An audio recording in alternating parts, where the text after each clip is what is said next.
If you're like me and needed to take intro to statistics in college twice, today's episode might be a little bit dense. On today's edition of Locked On Oilers, we're going to talk about how the Oilers make Connor McDavid, Leon Draisaitl, and Evan Bouchard's contracts work into the future and stay Stanley Cup contenders long term.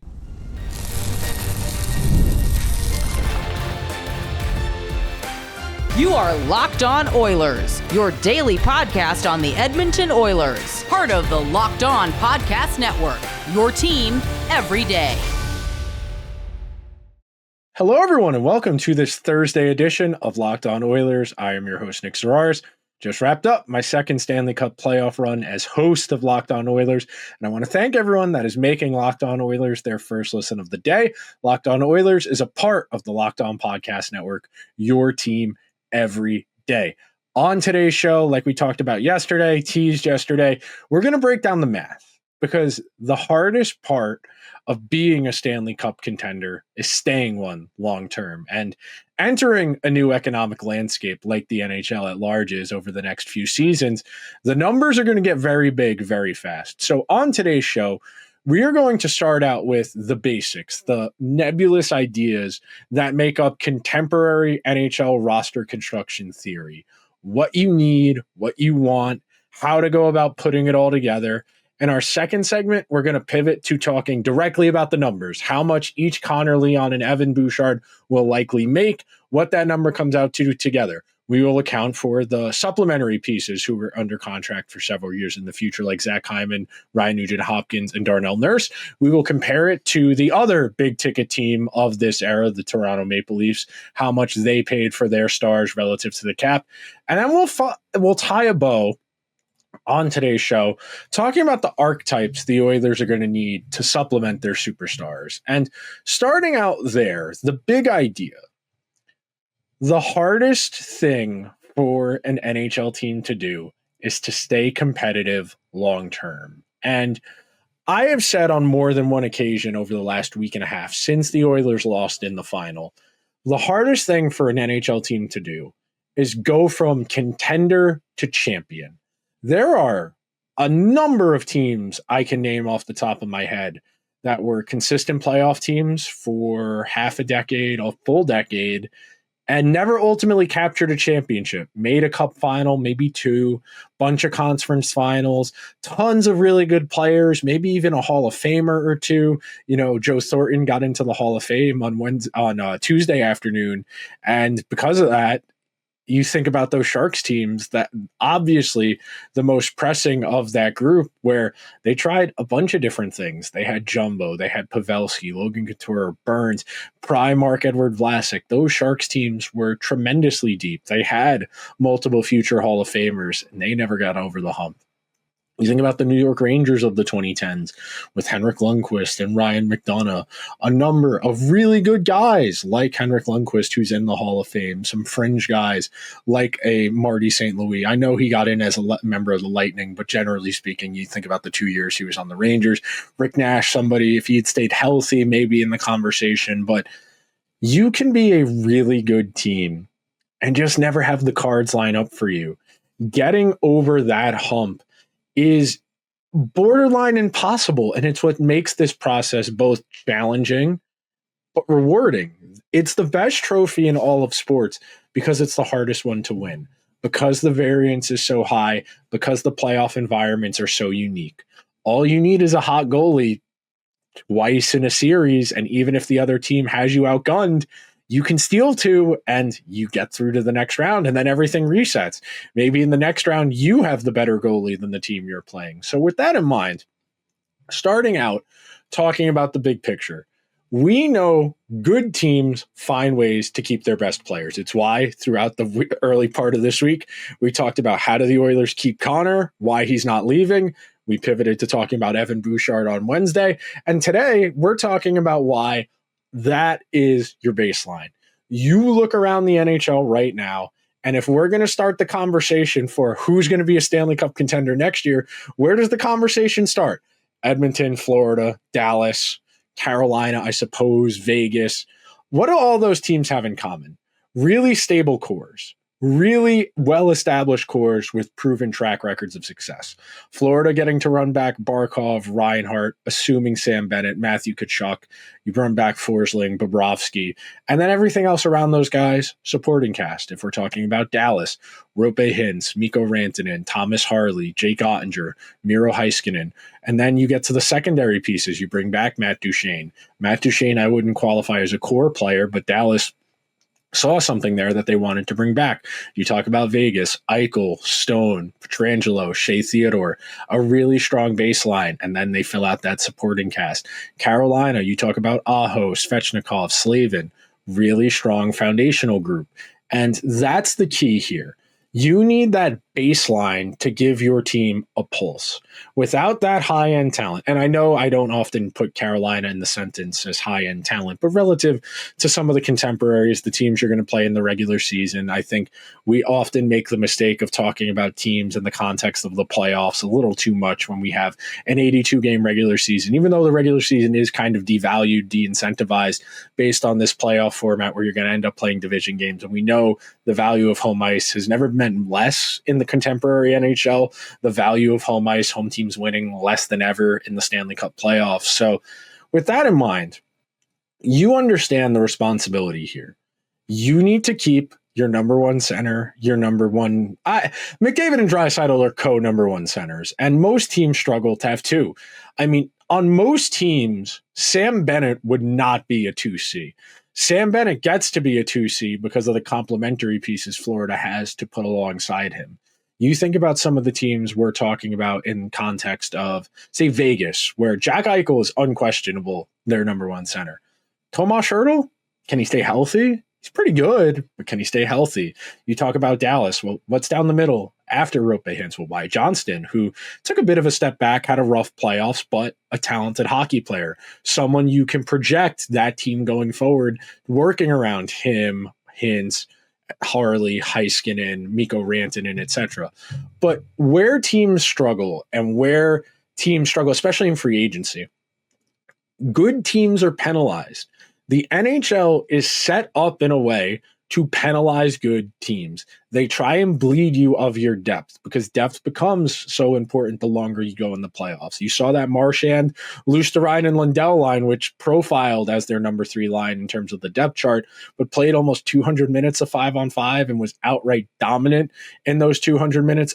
Undoubtedly the best third line we have seen in the salary cap era. I know there might be a Penguins fan or two watching. If Rob, hello, if you're watching, I know you want to say Hagelin, Bonino, Kessel, but come on, man. Marchand, Lundell, Luostarinen were incredible. They were arguably the best line in the entire playoffs, not just the best third line. So with that in mind, thinking about the Oilers, you need to keep your baseline. You need your 2-star forwards. You need your elite number 1 defenseman. Building out the rest of the team around them becomes the challenge. And naturally, I'm going to set it up nicely here to talking about our next segment. That's the issue for a lot of these teams on the periphery. Talking about Dallas, the Rangers prior to missing the playoffs last year. You could talk about the Bruins before they decided to blow it up. Vegas to a lesser extent. Vancouver to a lesser extent. Vegas to a lesser extent. Excuse me, not Vegas. LA, the Kings. That's who I meant. You talk about getting the supporting cast right. Well, if you can't pay for depth, that means you're going to buy lottery tickets. That means you're buying guys for $1.5 million, $2 million and hoping that everything works out. And coming up next on today's edition of Locked On Oilers, we're going to talk about the raw numbers, what to expect to bookmark for Connor and for Evan Bouchard. Add that with Leon's number, add that with Hyman, add that with Nugent-Hopkins, add that with Darnell Nurse. What do the Oilers have left? And how do they build a competitive roster with what's left? Coming up next on today's edition of Locked On Oilers, where we've got your team covered every day. Do you ever wish managing your money felt easier? With Monarch Money, it can. Whether you're growing your savings or planning a big purchase, Monarch puts you in the driver's seat. It's like having your own personal CFO that gives you full visibility and control over your finances. Monarch Money is so much more than a budgeting app. It's a complete financial command center. You can track all of your accounts, investments, and spending in one place.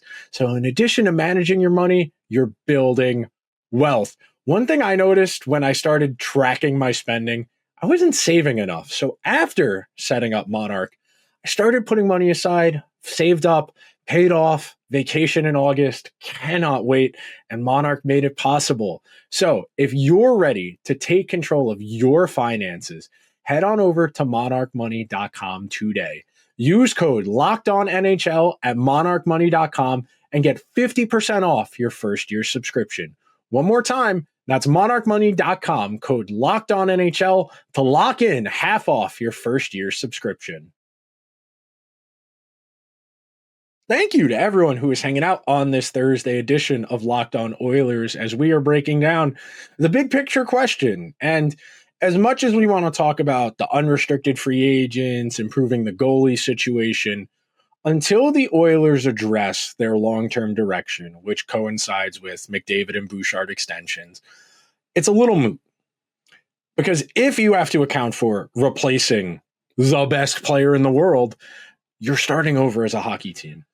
If you need to replace the best defenseman on your team, you're arguably starting over as a hockey team. Now, of course, you wouldn't just lose those guys for nothing. You would find a way to get some return value. But of course, as we talked about on Tuesday's show, it's almost impossible to get fair value when you're trading a superstar because superstars don't get traded for each other all that often. It's very uncommon to see a double change of scenery trade like we see in the NBA from time to time, where you see a star get traded for the other. So with that in mind, we know that Leon Draisaitl is under contract for $14 million per year going forward. The evolving wild calculation for Evan Bouchard's cap hit is $10.5 million over 8 years. I can envision it being as much as $12 million per year. I can envision it being as low as $10.5 million per year. Connor McDavid, I am just spitballing. The maximum he could get is about $19 million. I'm going to hypothesize and surmise he might be willing to take a little bit less than that. I would peg at McDavid anywhere from $17 million up to that cap ceiling. So I took the average of these numbers of Bouchard, McDavid. So if you add up Leon's 14, Bouchard's 11, that's 25. Then you add McDavid's 17.5, that gives you 42.5. So you're looking at $42 million for Leon, Bouchard, and McDavid. The estimated cap ceiling for next year is $95.5 million. The year after is 104, and the year after that is 113. Now, those numbers are subject to change. Originally, the salary cap for this upcoming season was going to be $92.5 million, but the NHL's revenue forecasts were lower than what the revenues actually were, so they were able to adjust that number. That could also go the other way. If next year the numbers aren't as good, it might not be that full $8.5 million up to $104 million. But if we're working with those baseline numbers, if we're saying three guys at $42 million, 44% of the cap next year, 40.3% the year after, and then 37.1% the year after that. And that's for three guys. That's for Connor, Leon, and Evan Bouchard. Now, for context, the Toronto Maple Leafs in this core four era, at least on these last round of extensions, were paying John Tavares 11, Austin Matthews 3.2 million, Mitch Marner 10.9, and William Nylander 11.5. That comes out to $46.6 million, and that's for four players. That $46.6 million was 53% of last year's salary cap for four guys. So with that in mind, you think about it, okay, you address 18 skaters and two goalies. If you're paying 53% of your cap for four skaters, you still need to address 14 more skaters, and two goalies. So that leaves you 16 spots to spend 47% of your cap. Now, talking about the Oilers in our hypothetical world where Bouchard signs for 11 and McDavid signs for 17.5 on top of Leon's 14.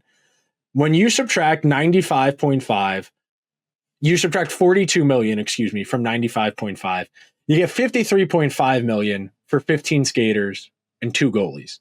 That comes out to 3.14 million per 15 of those 17 spots. But, of course, the Oilers don't have 15 empty skater spots and 2 goalies. They have guys under contract going forward. That includes Zach Hyman at $5.5 million, Ryan Nugent-Hopkins at $5.1 million, and Darnell Nurse checking in at a cool $9.25 million. That adds up to $19.8 million. So if you add our $42 million for our 3 big stars, and then our next 3 highest paid players, you get $61.8 million for 6 players. Then we're really talking about a struggle to fill out the rest of the roster.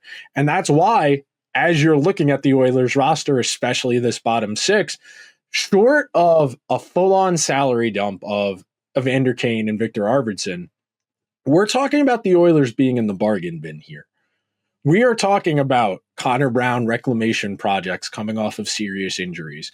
We're talking about defective players, guys who are 39, 40 years old, like Corey Perry. You think about the speech that Jonah Hill's character, Peter Brand in Moneyball, that's not his real, Paul DePodesta's the real character's name, the real guy who was the assistant to Billy Beane for the A's. That's why you saw my brain struggle there for a minute. I couldn't remember, and I went Jonah Hill and then Peter Brand and Paul DePodesta, who's the assistant GM of the Browns, I think now, if I remember correctly. So with that in mind, that speech he gives, you are looking for guys who have something wrong, at least in the way they're perceived. There might not necessarily be something wrong with them as a player, but there's something that is inhibiting their market value, is keeping their price down. In Perry's case, he's really old. Teams aren't sure he's going to be able to hold up for a full regular season and playoffs. In the case of someone like Connor Brown, a couple years ago, he was coming off of a serious lower body injury. In the case of someone like Matthias Janmark, we're talking about a really specialized skill set that doesn't produce a lot of counting stats. And ultimately, that's what gets you paid in this league. If you score 20 goals a year, you're going to make at least $3-4 million in the NHL. You score more goals than that, then the numbers really start to add up. And of course, teams are going to pay for creators, guys who assist more than they score, but goal scoring is what gets you paid in this league. You want to make money as fast as you can, as consistently as you can. You can carve out a really nice career as a 15 to 20 goal guy. You look at the contract Ryan Donato signed to stay in Chicago. Donato is like as empty calorie, just a shooter, shooting forward as you can get. But he's put together a really solid NHL career, not getting paid crazy numbers, but a reasonable market value for his impact. And that's the type of depth the Oilers are going to need to find as they move into this big 3 era. And I don't think there's a world where the Oilers aren't going to move forward with McDavid, Draisaitl, and Evan Bouchard as the core. Now, Zach Hyman, Ryan Nugent-Hopkins, in their 30s, may not age as gracefully into their mid-30s. The Oilers will be able to, I would say, adapt to their relative declines because the salary cap's going to go up. So those numbers, they're at 5.125 and $5.5 million won't seem like as much. But it does seem, the longer I've been here talking, looking into the camera, that they're going to have to find a way to move on from Darnell Nurse, who of course has a full no movement clause. So he has full control over what his future looks like. But $9.25 million, even when the salary cap's $110 million 2-3 years from now, that's still going to be a big chunk of change for somebody who needs to be sheltered, who arguably is a third pair defenseman at this point in their career. So with so much money tied up in so few guys, it really means you need to knock your supporting cast out of the park. And last year's free agency didn't go too well with Jeff Skinner and Victor Arvidsson. Skinner undoubtedly will not be back, and almost assuredly Victor Arvidsson will be a cap casualty this summer as the Oilers look to create more flexibility and have some opportunity to spend some money going into free agency on top of the extensions they need to agree to with Connor McDavid and Ryan Nugent-Hopkins. We're going to tie a bow on today's show, talking about the needs the Oilers have long-term for filling out the rest of this roster. Then it might not be specific players, but positions and archetypes coming up next on today's edition of Locked On Oilers, where we've got your team covered every day. Guys, you've probably heard of Viagra or Cialis. Maybe you've even tried them yourself. But if you're looking for something beyond the usual pill, it's time to meet Rugiet Ready. Rugiet Ready is a next-gen prescription treatment designed to amplify arousal in the brain and boost blood flow. Unlike the usual pills that can take hours, Rugiet's 3-in-1 formula dissolves under your tongue and kicks in fast, on average, in as little as 15 minutes. Effects can last up to 36 hours, so you can stay confident in control when the moment is right. If traditional options haven't worked, Rugiet might be the answer. Over 150,000 men have made the switch. It is completely online. Rugiet connects you with a board-certified doctor and ships your treatment discreetly to your door. And you can read real customer reviews on their websites for confidence. Head on over to Rugiet.com/LockedOnNHL and use code LockedOnNHL to get 15% off today. That's Rugiet, Rugiet.com/LockedOnNHL and use promo code LockedOnNHL for 15% off. Individual results may vary with prescription treatment. Compounded drugs are permitted to be prescribed under federal law, but are not FDA approved and do not undergo FDA safety, effectiveness, or manufacturing review. Please visit the Rugiet website for full safety information.